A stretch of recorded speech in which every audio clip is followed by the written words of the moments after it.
Hello everyone, good morning. Sri Lanka day tour mini blog তোমাদের সঙ্গে share করছি। সকাল সকাল রেডি হয়ে আমরা বেরিয়ে পড়েছি সেকেন্ড দিনের ট্যুরে। আজকে আমরা যাব সিগিরিয়া লায়ন রক, যেটা ভীষণ ফেমাস, যেখানে বলা হয় লঙ্কেশ্বরের রাজত্ব ছিল। তো সকাল সকাল ব্রেকফাস্ট সেরে আমরা বাসে উঠে পড়লাম। এরপর আমরা পৌঁছে গেলাম খুব তাড়াতাড়ি সিগিরিয়ার লায়ন রকে।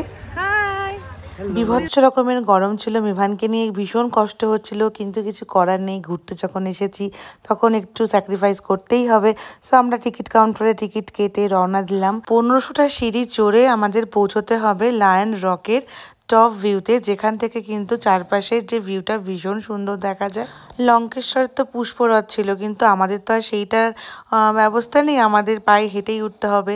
কিন্তু মাঝপথে গিয়ে আমরা আর উঠতে পারিনি, গরমে ভীষণ কষ্ট হচ্ছিল বিমানকে নিয়ে। তাই আমরা রেস্টিং পয়েন্ট থেকে আবার ফিরে চলে আসি। কিন্তু দিদিভাইরা উপরে অবধি গেছিলো, তাই উপরের ভিউটা তোমাদের সঙ্গে শেয়ার করলাম। এরপর আমরা এই খাড়া সিঁড়ি দিয়ে আস্তে আস্তে নেমে আসি। এখানে কিন্তু খুব ভালো ফ্রেশ জুস পাওয়া যায়, আর এত গরম শরীরকে হাইড্রেট রাখার জন্য আমরা ফ্রেশ জুস খেয়ে নেক্সট ডেস্টিনেশনের জন্য রওনা দিলাম, যার নাম ডাম্বুলা রয়্যাল কেভ টেম্পল। এখানে গুহার মধ্যে বুদ্ধদেবের অনেক স্ট্যাচু করা আছে এবং এটা নিয়ে অনেক পৌরাণিক কথাও রয়েছে।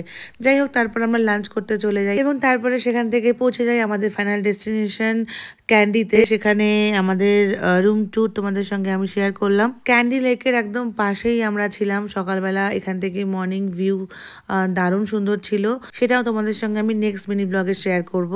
সারাদিন ধকলে ভীষণ কষ্ট গেছে, সবাই খুব টায়ার্ড ছিল। তো খাওয়া দাওয়া করে রেস্ট, নেক্সট দিনের জন্য প্রিপারেশন নিতে হবে। সকাল সকাল উঠে আবার বেরিয়ে পড়তে হবে। তো আজকের ব্লগটা এখানে শেষ করছি, বাকিটা বলবো নেক্সট ব্লগে। টাটা।